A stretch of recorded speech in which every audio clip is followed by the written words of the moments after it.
이 시간에 오늘 우리에게 주신 하나님의 말씀 함께 나누겠습니다. 함께 나눌 하나님의 말씀은 예레미야서 29장 4절에서 14절까지의 말씀입니다. 우리 함께 합독하겠습니다.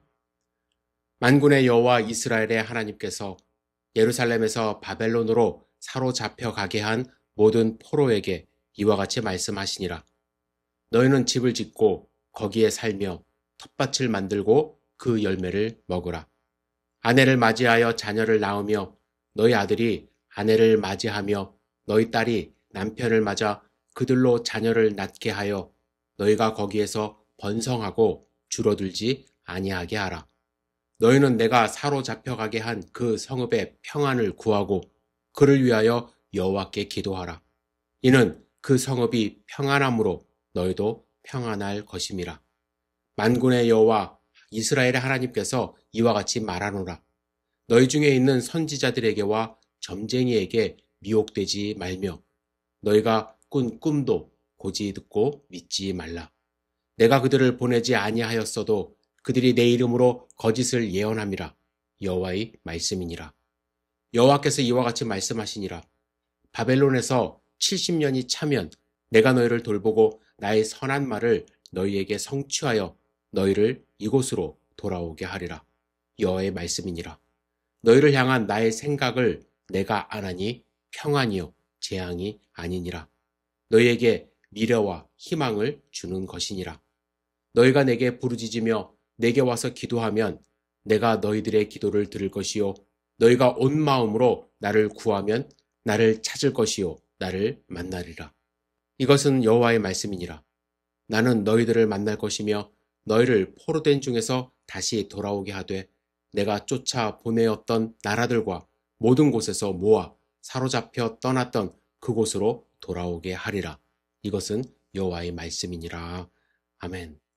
오늘 주실 말씀을 기대하며 잠시 기도드리겠습니다. 전능하신 아버지 하나님, 주님의 음성을 사모하여 저희들이 주 앞에 모였습니다. 주님 말씀하여 주시옵소서. 주님의 말씀으로 우리의 삶 가운데 힘을 얻을 수 있도록 주여 인도하여 주시옵소서. 이 시간을 성령 충만함으로 인도하실 것을 믿고 의지합니다. 예수님의 이름으로 기도드렸사옵나이다. 아멘. 우리는 11월 1일부터 한 달간 에스라, 학개, 느헤미야서를 묵상합니다. 이 세 선지자는 포로 귀환 이후에 이스라엘 공동체의 영적, 물리적 회복을 목적으로 기록된 책들입니다. 에스라는 율법을 통해 신한 공동체를 재건했으며 느헤미야는 성벽을 재건했고 언약을 갱신합니다. 또한 학개는 방치된 성전 재건을 독려하며 신앙 공동체가 다시 하나님을 향하도록 촉구하는 내용으로 기록되어 있습니다. 저는 이 세 선지자들을 매일 함께 묵상하기 전에 과연 유다인들은 왜 바벨론으로 포로로 잡혀가게 되었는가, 그리고 그들의 포로 생활은 어떠했는가를 예레미야 선지자를 통해서 함께 생각해 보기를 원합니다. 사실 70년간 그들이 바벨론에서 어떠한 생활을 했는지에 대한 구체적이고 사실적인 역사 기록을 찾기는 힘듭니다. 하지만 예레미야가 1차로 바벨론에 끌려간 사람들에게 전달했던 오늘 우리가 함께 읽은 내용인데요. 이 편지 내용을 통하여 그들의 삶을 함께 유추해 볼 수가 있습니다. 또한 우리가 이 바벨론과 같은 이 세상에서 어떠한 자세로 살아가는지에 대하여 배울 수 있기 때문에 오늘은 예레미야서를 함께 말씀 나누고자 합니다. 여러분, 우리는 신앙적으로 나그네와 같은 삶을 살아갑니다. 베드로도 초대교회 성도들을 향하여 흩어진 자, 그리고 나그네라는 표현을 했습니다. 우리는 법적으로 한국 시민 혹은 미국 시민일 수 있지만 우리의 정체성은 하나님의 백성 아닙니까? 하나님의 백성으로서 본향을 향해 나아가는 하나님 나라 시민들입니다. 따라서 오늘 말씀은 2500년 전 바벨론의 포로로 살았던 유대인들에게만 적용되는 그런 말씀이 아니라 현재를 살아가는 우리가 어떠한 자세로 이 세상을 살아갈지에 대한 지표가 될 수 있는 말씀이기에 함께 말씀을 나누고자 합니다. 먼저 유대인들이 바벨론의 포로로 잡혀가게 된 과정을 짧게 살펴보겠습니다. 여러분, 이스라엘 왕조는 단일 왕조와 분열 왕조로 나뉠 수가 있습니다. 단일 왕조는 12지파가 한 왕 아래에 있었던 시기인데 120년 정도 되는 기간입니다. 이때 왕 기억하시나요? 사울, 다윗, 그리고 솔로몬으로 이어지는 왕조입니다. 하지만 솔로몬 이후에 르호보암이 왕이 되었을 때 남과 북이 나뉘게 됩니다. 이때부터 성경에서는 남쪽을 유다, 그리고 북쪽을 이스라엘이라고 지칭을 합니다. 북이스라엘은 정치적으로 쿠데타를 통해서 이룬 왕조입니다. 그리고 종교적으로도 예루살렘 성전이 그곳에 없죠. 그리고 언약궤도 없습니다.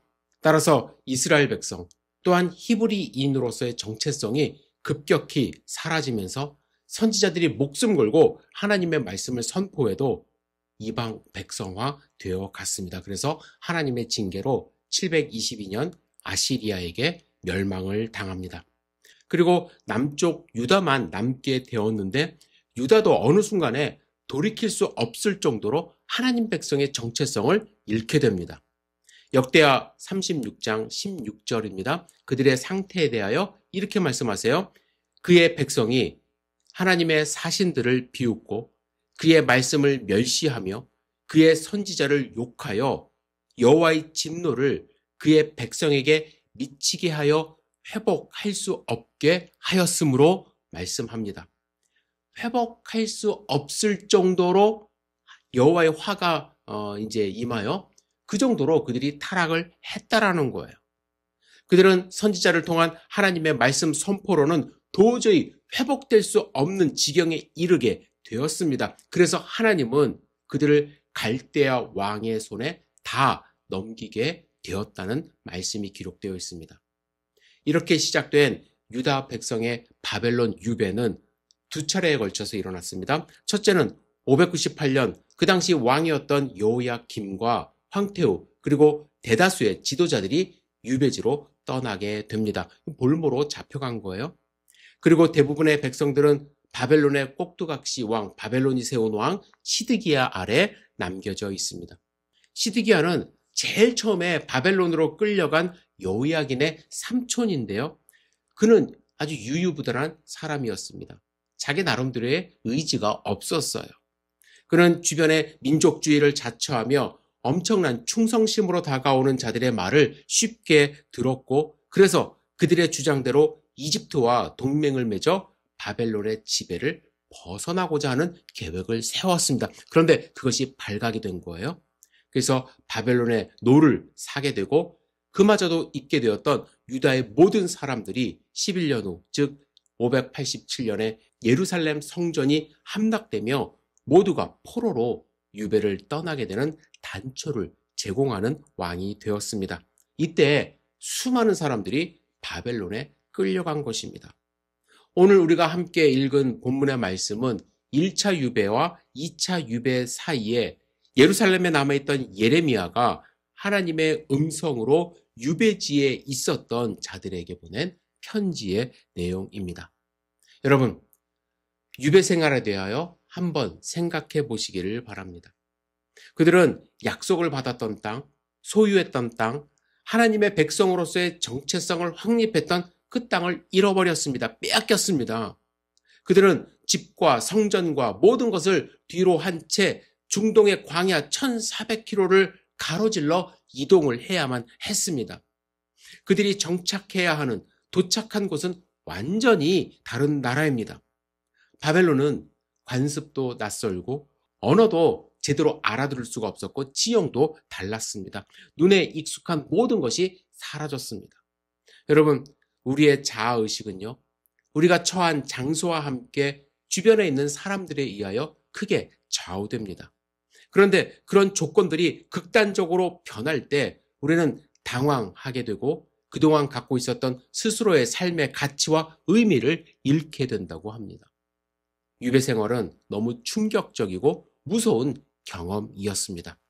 이러한 상황 속에서 그들이 정말로 하나님의 뜻을 발견하는 것 너무나도 어려운 일입니다. 그런데 이러한 상황 속에서 불만을 부채질하는 사람들이 꼭 있어요. 이 당시에도 있었습니다. 그런데 그들이 일반 백성이 아니라 종교 지도자들이었어요. 그들의 이름은 아합, 시드기야, 스마야라는 사람들입니다. 이 예언자들은 그 사람들이 궁지에 빠진 것이 불공평하다고 외쳤으며 사람들의 불만을 부추겼습니다. 그들의 포로 생활은 이제 곧 끝날 것이라고 사람들에게 사기까지 쳤습니다. 아합, 시드기야, 스마야는 큰 실수를 저지른 거예요. 물론 그들에게 희망을 주는 것, 꿈을 주는 것, 나쁜 것이라 할 수 없어요. 그러나 잘못된 희망과 꿈은 정직한 삶을 방해할 뿐입니다. 생각해 보세요. 사람들이 조만간 고향으로 돌아갈 것으로 생각하면 바벨론에서 충실하게 일을 하며 산다는 것 아무런 의미가 없는 것이죠. 그런데 하나님은요, 유다 백성들이 그곳에 잠시 바벨론 구경하고 돌아오는 것을 원하지 않으셨습니다. 그곳에서 그들이 완전히 변화된 삶을 살기를 원하셨습니다. 그러나 그들은 다시 돌아갈 헛된 꿈으로 가득했습니다. 이때 예루살렘에서 두 사람이 왔어요. 엘라사와 그마리아입니다. 그들은 바벨론 왕에게 전달할 메시지를 가지고 온 공식 사절로 바벨론 왕에게 가는 길에 포로들의 공동체에 들렸습니다. 그리고 예레미야가 포로들에게 전하는 편지를 전달한 거예요.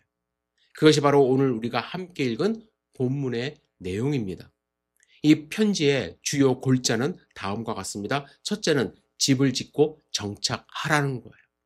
이곳은 너의 집이므로 마음 편히 안절부절하지 말고 살라는 것입니다.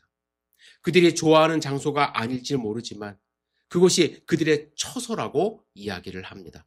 그저 둘러앉아서 예루살렘으로 돌아갈 날만은 기다리며 현재의 삶이 피폐해지고 공허해질 것이기 때문에 예루살렘에서 살던 것처럼 그곳에서의 삶의 가치를 발견하고 정착하라는 내용으로 편지를 쓴 것입니다.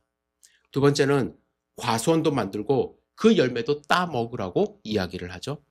이 말은 그들의 계절의 리듬에 맞추어 살라는 것입니다. 그곳의 경제를 위해 생산적인 일원이 되라는 것입니다. 너희는 기생충이 아니고 너희를 위해 다른 이들이 그런 역할을 해주리라 기대하지 말라는 그러한 소리기도 합니다. 오히려 너희는 바벨론의 토양에 익숙해져야 하며 바벨론의 과일 및 채소 재배 기술을 습득해야 한다고 이야기를 하는 것입니다.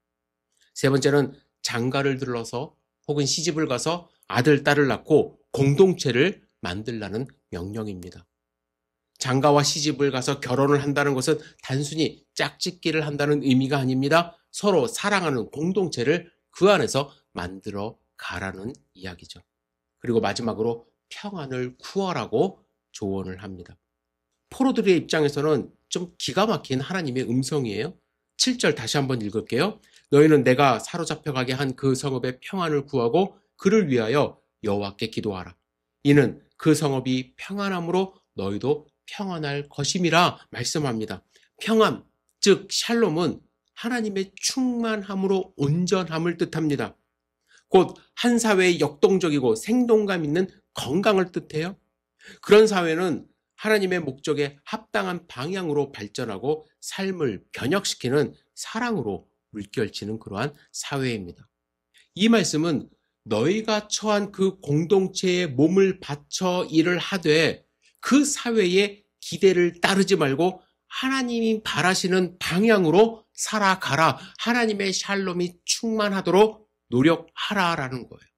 너희가 살고 있는 사회를 위해서 기도하라라는 것입니다. 그들이 번영할 수 있도록 노력하라고 지금 권고하고 있습니다. 여러분, 이 같은 내용의 예레미야 편지는 두 가지 큰 의미가 있어요. 첫째는 책망이자 도전입니다. 둘러앉아 자기 처지를 한탄하는 그러한 짓 그만두라는 책망이죠. 또한 믿음의 사람의 삶의 목표는 가능한 한 편하게 살아가는 것이 아니라 최대한 깊이 철저하게 살아가라는 도전의 말입니다. 여러분, 유배 생활한다는 것은요, 그 사회가 우리에게 어떠한 결정을 강요한다는 의미가 있습니다. 내 마음대로 할 수 있는 게 별로 없어요. 하지만 우리는 할 수 있는 게 있어요. 세상의 잘못된 면에 관심을 집중함으로써 스스로를 가엾게 여길 것인가? 아니면 내가 있는 이곳에서 최선을 다해 사는 법을 배우는데 에너지를 집중할 것인가? 나는 결정할 수 있다라는 것입니다. 우리는 이렇게 말할 수도 있어요. 나는 이곳이 싫습니다. 10년 전 내가 살던 곳으로 돌아가고 싶습니다. 하나님, 당신은 내가 어떻게 싫어하는 것에 힘쓰며 살아가는 것을 기대하십니까?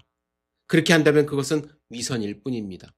장래성이 전혀 없는 곳에서 내가 좋아하지도 않는 사람들 가운데 위험 무릅쓰고 녹초가 될 때까지 노력하는 것 어떠한 의미가 있습니까? 한탄하며 살 수 있다는 거예요. 반면에 이렇게 말할 수도 있습니다. 나는 여기에 있는 것을 가지고 최선을 다할 것입니다. 이곳의 기후, 이곳의 경제, 이곳에 사는 이웃보다 훨씬 더 중요한 것이 있는데 그것은 바로 하나님입니다. 하나님이 지금 나와 함께하고 계십니다. 지금 내가 경험하고 있는 것은 그분이 창조하신 땅 위에서 그분이 사랑하는 사람들과 함께하는 경험입니다. 다른 어떤 장소에서와 마찬가지로 여기서 하나님의 뜻에 따라 사는 것도 가능합니다. 물론 내 마음은 두려움으로 가득 차 있습니다. 나는 주변 환경에 대하여 잘 모릅니다. 그러나 그 말은 다르게 생각하면 배울 게 많다는 것 아닙니까? 이곳에 사는 것이 하나님의 뜻이라면 이제 나는 힘을 다해 하나님의 뜻을 생각하며 살겠습니다라고 외칠 수 있다라는 것입니다. 여러분, 예레미야의 편지는요, 책망에서 끝나는 것이 아니라 그들의 삶을 도전하고 있는 것입니다. 여러분들은 이러한 도전을 하는 삶을 살고 있는지요? 두 번째로 포로들에게 보낸 예레미야 편지에는 이와 같은 책망과 도전도 있지만 또한 거기에는 초청과 약속도 있습니다. 12절과 14절 함께 읽겠습니다. 너희가 내게 부르짖으며 내게 와서 기도하면 내가 너희들의 기도를 들을 것이요 너희가 온 마음으로 나를 구하면 나를 찾을 것이요 나를 만나리라. 이것은 여호와의 말씀이니라. 나는 너희들을 만날 것이며 너희를 포로된 중에서 다시 돌아오게 하되 내가 쫓아 보내었던 나라들과 모든 곳에서 모아 사로잡혀 떠났던 그곳으로 돌아오게 하리라. 이것은 여호와의 말씀이니라.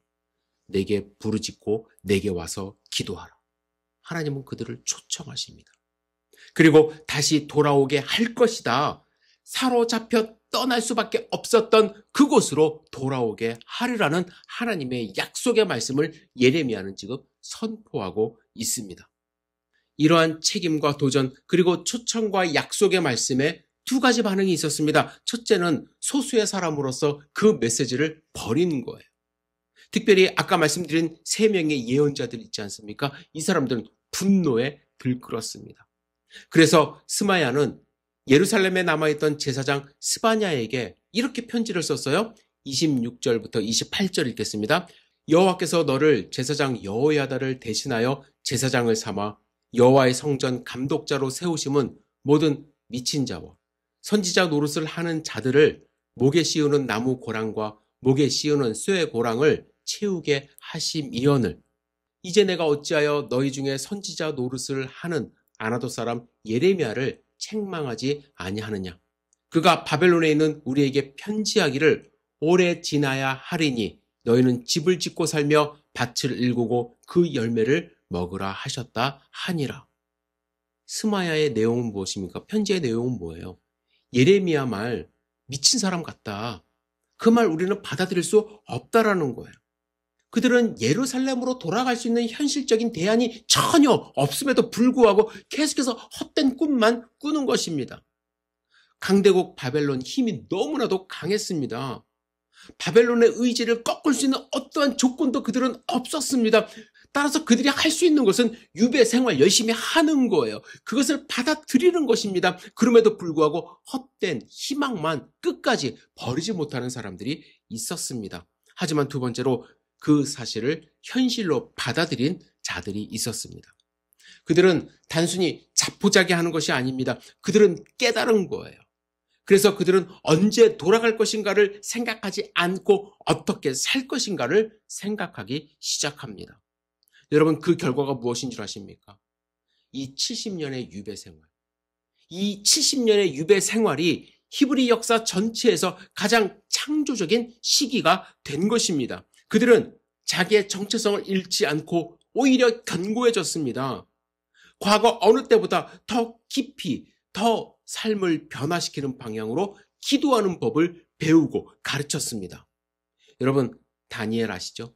다니엘은 유다 왕 여호야김이 다스린 지 3년 만에 바벨론 왕 느부갓네살이 침략했을 때 바벨론으로 끌려간 포로 중에 한 명입니다. 여러분, 다니엘은 어떠했습니까?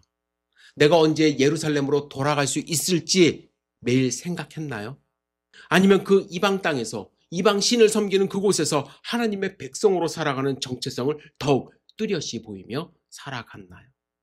다니엘은 하루 3번 골방에 들어가 하나님께 기도했습니다. 다니엘과 함께한 친구들은 이방 신에게 바쳐진 고기를 먹지 않기로 작정했습니다. 바벨론 왕에게 절하지 않았습니다. 목숨을 잃는다 해도요.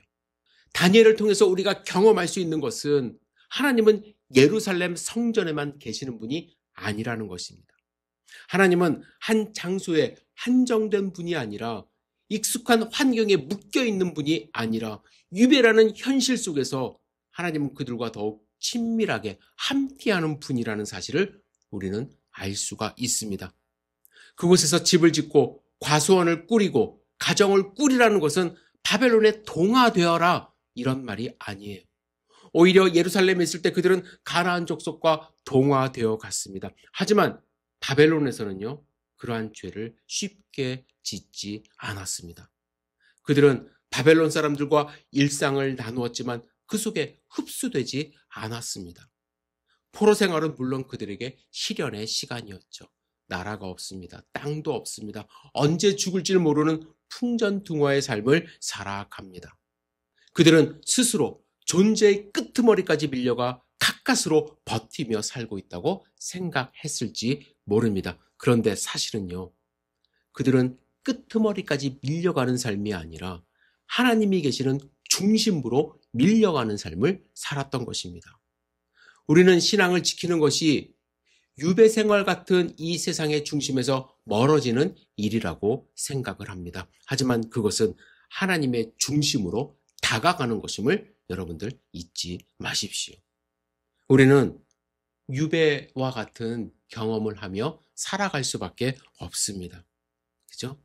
지금 미국 땅에서 살고 있는 이 삶, 제2의 고향이라고는 얘기는 하지만 고향 같은 생각 잘 들지 않아요.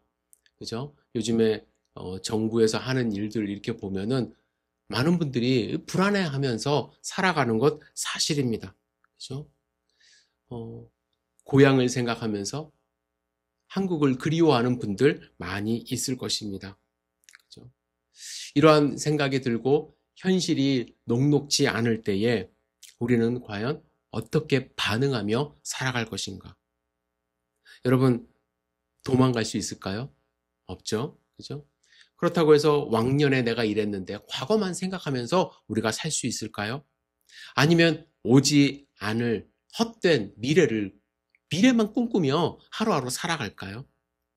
아닙니다. 우리는 이곳에서 집을 지어야 합니다. 이 터전에서 나무를 가꾸어야 합니다. 그리고 무엇보다도 우리가 사는 이곳 사람들의 평안을, 하나님의 샬롬을 구하는 삶을 살아야 합니다. 하나님은 이런 우리에게 약속하셨습니다. 내가 너희의 기도를 들어주겠다. 내가 다시 돌아오게 하겠다.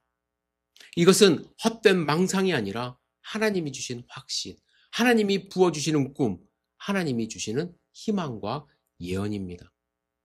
우리가 이 사실을 믿고 붙들며 하루하루 성실하게 하나님의 백성으로서 살아갈 때에 우리는 하나님의 백성으로서의 정체성을 잃지 않고 본향을 향하여 하루하루 뚜벅뚜벅 걸어가는 순례자의 삶을 살 수 있다고 저는 확신합니다.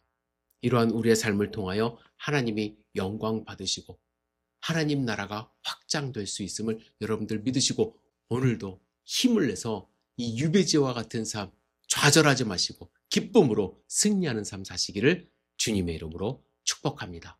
기도하겠습니다. 전능하신 주님, 우리의 삶을 지켜주시옵소서. 때로는 유배지 같다. 타향살이 너무 힘들다. 우리 좌절하고 낙심할 수 있지만 그럼에도 불구하고 오늘 주님이 주시는 책망과 도전의 말씀을 받아들고서 우리가 하나님의 말씀 가운데 승리하는 삶을 살 수 있도록 인도하여 주시옵소서. 하나님이 주시는 희망과 약속을 붙들고 나아갈 수 있도록 주여 축복하여 주시옵소서. 예수님의 이름으로 기도드렸사옵나이다. 아멘.